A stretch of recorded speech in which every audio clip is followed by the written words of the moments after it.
Bloomberg Audio Studios. Podcasts, radio, news. With those growing tensions between Europe and Russia, Poland calling Russian drones in its airspace an act of aggression, Europe's defence industry is gathering here in London for a major event. Anticipated military spending has seen defence company share prices surge across Europe, including for Italy's Leonardo. We are joined by Chair and CEO of its UK subsidiary Leonardo UK, Clive Higgins. Good morning, Clive. Nice to see you. Great to be with you. Good morning. Now, listen, the tensions that we are seeing globally, mounting military tensions, not just between Poland and Russia, but also in the Middle East. In terms of that backdrop, how much more of a dangerous world do you think this is, as we know that Europe is trying to unleash more military spending? I think what we've seen yesterday and this morning demonstrates to our populations that there is increasing tension, there's increasing instability, and that medium-term view around significant investment in defence is probably very well understood consequently. I think what you've seen in Poland over the not-too-distant past is a significant investment in their own capabilities, looking to partner with the US, but also the UK. And later on this month, I expect there to be a reset of the UK-Polish bilateral on security and defence. We've already seen very strong relationships building with some of their capability requirements. So all of that is leading to where we see ourselves today. And the UK publishing the Defence Industrial Strategy early in the week sets out that level of ambition that the UK has, not only to partner, but also to ensure that we've got those sovereign capabilities back in the UK. How quickly do you think the UK defence spending is really going to be rolled out? There's talk of trying to boost jobs regionally in the UK, the Industry Association talking about the possibility of 50,000 new jobs being created. How quickly really are those contracts from the MOD coming for your business? I think it's worth just understanding the phasing of activities that this government set out as they came into power, which was very much premised around a complete reset, defence transformation, defence reform, but also then setting out that strategic ambition. So we've seen the strategic defence review, and of course we had the comprehensive spending review, which was trying to align the fiscal challenges with that need to invest more in defence, which hasn't really seen much investment over many decades in the UK. Very early on this week, we had the Defence Industrial Strategy, which was on the back of the other 8 sector strategies, the key ones for this government, looking at advanced manufacturing, looking at the financial sector. And now we're moving towards the Defence Investment Plan, which we're led to understand will come later this month, which will then set out that funding strategy for all of those key programmes going forward. So, as always, the in-year challenges are key, though. There's, I think, an overheated programme overall, and some tough decisions will need to be made by the officials in government around what capabilities. But the demand signal's clear, and also the stated intent is clear. So increases by 2027 and then 3% in the next parliament. But the reality is, if we want to keep the resilience in the supply chain, we need to see some of that coming through now. So we need to see money flowing through the system into the primes, into the SMEs, to allow us to employ those people, keep that supply chain going, and ensure that we're delivering against those requirements that are evidently needed from our opening part of the conversation around those increased tensions. And I'm sure that's a conversation you've been having with government as well. How are they responding to that? Because it's a very clear demand from the industry. Absolutely, and you've seen a reshuffle in the UK government over the weekend. There's been some small changes in the defence team. All of them are very well versed on the requirements to get those contracts coming through and allow industries like ours, our businesses like ours, to take that long-term strategic view around investment in jobs, skills, capability, all of the things that are needed. And they're very aware of the need to do that at pace.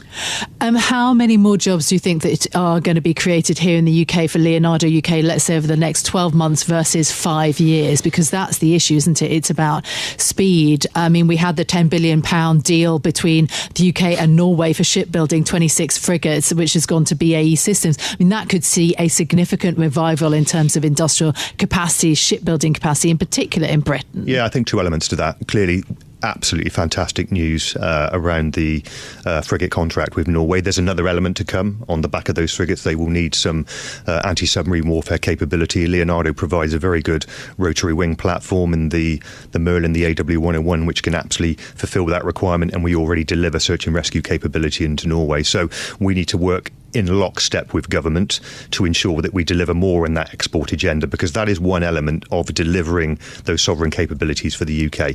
As we mentioned at the start, partnership with whether that be Norway or Poland or other countries such as Italy, absolutely critical, and we're seeing that on the Global Combat Air Programme as well. In terms of our trajectory of needing to hire new staff, we've got 900 graduates and apprentices on our programmes today, significant number, 10% of our working population.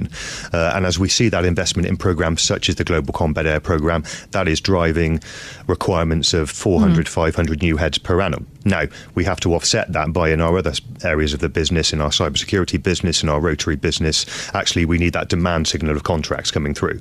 So whilst one line of business, one division is doing well, that sometimes is offset by some challenges and uncertainty in the contract flow from other areas. So I do see growth in some areas, but I'm cautious in others.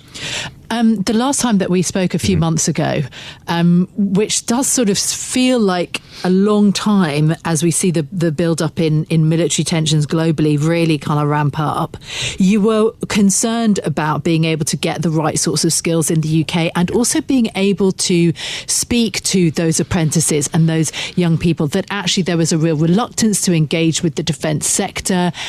Has there been a real shift in that, actually talking to schools and universities about getting that skill set there? Has that changed? So I think two elements. We really do welcome the additional funding that's coming through in terms of defence cities and technical places. We've also got Destination Defence, which is a ambitious programme sponsored by our ADS, our sector council, and institutional partners around attracting people into defence.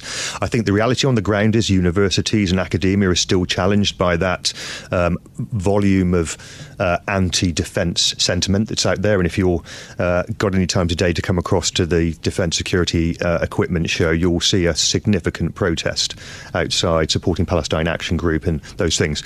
And I don't have a problem with that kind of peaceful protest. People have the right to do that.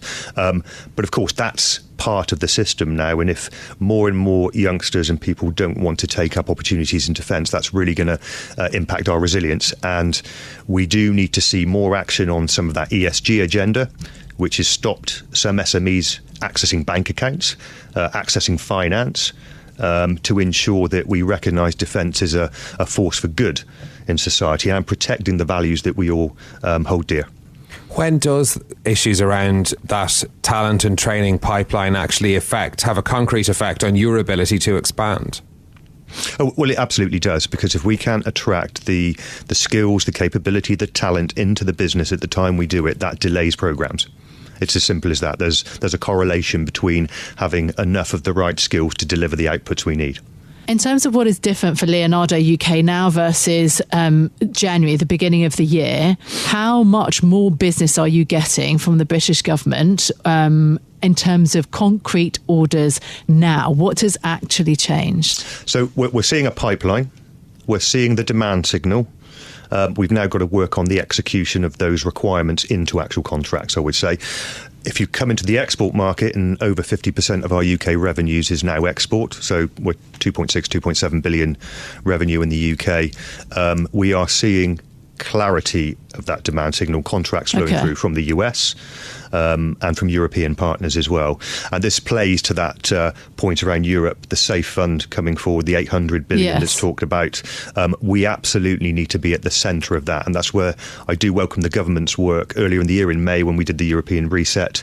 We've now got to do the detail behind that, which the government's working on to ensure that UK companies, and that's Leonardo back into Europe as well from the UK position, as well as our headquarters in Rome, can partner with those European companies. The Polish arrangements can be really critical going forward to ensure that we're delivering our capabilities into export. So for me, the two come in lockstep. There's concern about... Oh, sorry. I'm just wondering, on the SAFE programme, what sort of potential do you see for funding from there? I think Most of the funding, is 650 billion, is going to come from nation states. There's 150 billion within the EU institutions itself. So that's about having a bilateral with a particular nation and then working together on whichever capability. So it might be air missile defence, it could be more frigate programmes, it could be land systems. So I think what we do with the Joint Expeditionary Force with countries such as Norway and Scandinavia, what we're doing with Poland on missile and air defence and frigates, all very important. A last thought on waste. There has been real concern about the processes in the Ministry of Defence in the UK, and that a rush to large orders will create more waste than we have seen in the past.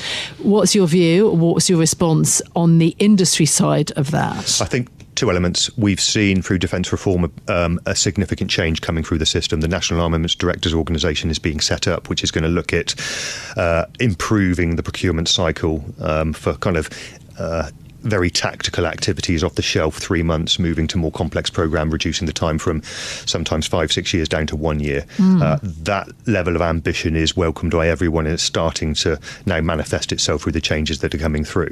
I then think what you're seeing in Europe is a better approach to partnership and consolidation across the defence sector. And the UK doesn't have much overlap itself, but it now needs to start putting those programmes forward and placing those contracts.